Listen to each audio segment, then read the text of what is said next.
नमस्कार दोस्तों, नमो भारत न्यूज़ में आपका एक बार फिर से स्वागत है। दोस्तों, पिछले कई दशकों से भ्रष्ट सरकारों ने भारत को लाचार बना के रखा हुआ था, जिससे नेताओं ने अपनी खूब तिजोरियां भरी, अरबों रुपयों से इसको ऊपर तक भर डाला और सरकारी तिजोरियों को खाली कर डाला। उस नुकसान का खामियाजा भारत को लगातार उठाना पड़ा।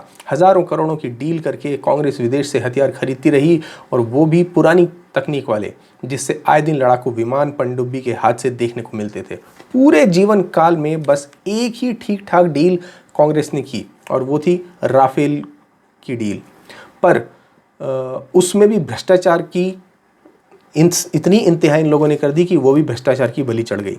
तो वो तो भला हो मोदी जी का कि आते ही पुराना घटिया सौदा कैंसिल करके नया सौदा बिना बिचौलिए के किया, वो भी पहले से बेहतर कंडीशंस के साथ। मगर ज़रा सोचिए कि यदि यही अच्छी डील ईमानदारी के साथ और अच्छे से कांग्रेसियों ने समय से ही कर ली होती और पैसे ना खाए होते, तो आज चीन की औकात नहीं थी कि भारत की सीमा में घुसने की हिम्मत करता।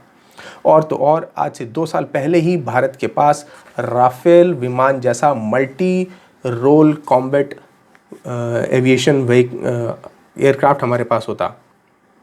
मगर अब वही राफेल विमान भारत को बहुत जल्द मिलने वाले हैं। दरअसल राफेल की पहली खेप भारत को मई 2020 में ही मिल जानी थी, मगर कोरोना के चलते अब ये विमान भारत में जुलाई के मध्य तक पहुंच पाएंगे। लेकिन ज़रा सोचिए कि यदि कांग्रेसियों ने इसमें अड़ंगे ना लगाए होते, तो कोरोना से पहले ही भारत में राफेल की पूरी स्क्वाड्रन तैयार हो चुकी होती। मगर मोदी जी आज भी बहुत आशान्वित हैं, और देश भी। आपने देखा होगा कि पिछले कुछ समय से पाकिस्तान और चीन के साथ लगातार कई महीनों से चली आ रही तनातनी के बीच अब भारत की ताकत और बढ़ाने वाली खबर जो है ये सामने आई है। यानी कि लगातार कुछ समय से चीन और पाकिस्तान लगातार सीमा पर कोई ना कोई उपद्रव मचा रहे हैं। या तो पाकिस्तानी जो है वो वहाँ से इन्फिल्ट्रेशन करने की कोशिश करते हैं, या तो चीनी सैनिक जो हैं वो लाइन ऑफ एक्चुअल कंट्रोल पर भारतीय सैनिकों के साथ झगड़ा करते हैं। लेकिन अब इस खबर के आने के बाद भारतीय सेना का जो मनोबल है वो और भी बढ़ गया है। बताया जा रहा है कि जुलाई के अंत में भारत को 4 राफेल विमान सौंप दिए जाएंगे। इन सभी विमानों को भारतीय सेना के अंबाला एयरबेस पर तैनात किया जाएगा, जहां से इन विमानों को चाहे आप बात करें जम्मू कश्मीर के पीओके वाले जो सीमा है उस पर पहुंचने में, या आप बात करें लद्दाख वाले रीजन की सीमा पर पहुंचने में बहुत ज़्यादा समय नहीं लगेगा, क्योंकि ये आवाज़ की दुगनी रफ्तार से उड़ने वाले बेहद ही ज़बरदस्त और एडवांस एयरक्राफ्ट सिस्टम है। आपको बता दें, मीडिया रिपोर्ट के मुताबिक भारत की ताकत बढ़ाने के लिए 4 राफेल बहुत जल्द मिलने वाले हैं, और इन राफेल को पहले ही भारत को सौंपने की तैयारी थी। लेकिन कोरोना संकट के कारण इन्हें मिलने में अब थोड़ी देर हो चुकी है, और जिसका कारण केवल और केवल कांग्रेस और उसकी सरकार रही है। गौरतलब है कि राफेल एक फ्रांसीसी कंपनी दसॉ एविएशन निर्मित 2 इंजन वाला मध्यम मल्टी रोल कॉम्बैट एयरक्राफ्ट है, जिसको हम MMRCA भी कहते हैं। वैसे तो भारत के पास अपना खुद का डिज़ाइन किया हुआ और तैयार किया गया एक लाइट कॉम्बैट एयरक्राफ्ट भी है, जिसका नाम है तेजस। मगर जो राफेल है वो उसके मुकाबले बेहद ही बड़ा और शक्तिशाली एयरक्राफ्ट है। इसलिए भारत को ऐसे विमानों को खरीदने की बहुत ज़रूरत थी, क्योंकि भारत अभी तक भी ऐसे विमान तैयार करने में कामयाब नहीं हो सका है। हालांकि भारत ने लाइट कॉम्बैट एयरक्राफ्ट जो है वो बनाए हैं, जैसा कि LCA तेजस। अब राफेल लड़ाकू विमानों को ओमनी रोल विमानों के रूप में रखा गया है, जो कि युद्ध के में अहम रोल निभाने में सक्षम है। अब मैं आपको बता देता हूँ कि कांग्रेसियों ने देश से जो बातें छुपाई थी, और ख़ास तौर से इस डील को करने में जो भारत को नुकसान हुआ वो क्या हुआ था, और मोदी जी ने वो क्या चीज़ें इस डील में ऐड कराई, जिससे अब ये जो सौदा है एक बहुत ही ज़बरदस्त पैकेज बन चुका है। आपको बता दूं कि राफेल को एक ऐसे जहाज़ के रूप में खरीदने वाले थे कांग्रेसी, जो तेज़ उड़ने के अलावा और किसी काम में बेहतर नहीं होता। मतलब कि पायलट बस दुश्मन से बचकर भागने में तो कामयाब हो पाता, मगर अटैक कभी भी नहीं कर पाता। अब ज़रा सुनिए कि भारत को मिलने वाले नए राफेल में क्या क्या खूबियां हैं, जो कि ख़ास तौर पे भारत के लिए इसमें बदलाव करके लगाई गई हैं। भारत के लिए राफेल विमानों में इजराइल के हेलमेट माउंटेड डिस्प्ले सिस्टम को लगाया गया है, जिससे कि जो पायलट है उसे अपनी 360 डिग्री ओमनी डायरेक्शंस में पूरी तरह से बाहर देखने की ज़रूरत नहीं है। उसे जो कुछ भी चाहिए वो उसके डिस्प्ले पर, वाइज़र पर, जो हेलमेट होता है उसके ही वाइज़र पर हर चीज़ नज़र आ जाएगी। यानी उसे जो भी कंट्रोल्स चाहिए वो सब की डिटेल उसके वाइज़र पर आ जाएगी। उसे अपने आसपास विमान में इधर उधर घूमकर देखने की ज़रूरत नहीं होगी। इनमें रेडार वार्निंग रिसीवर भी लगे हैं।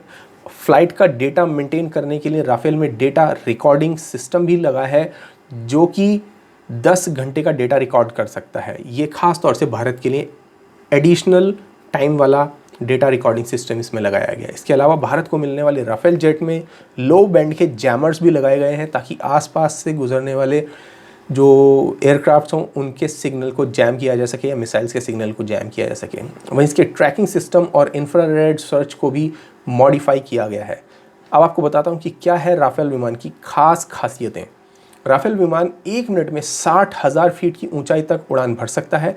इसकी ईंधन क्षमता लगभग 17,000 किलोग्राम है और राफेल की मारक क्षमता 3,700 किलोमीटर तक की है। यानी कि भारत को अपनी ही सीमा में रहते हुए इन राफेल जेट से एक मिसाइल दागने की ज़रूरत है और पाकिस्तान समेत चीन की राजधानी बीजिंग तक हमला किया जा सकता है।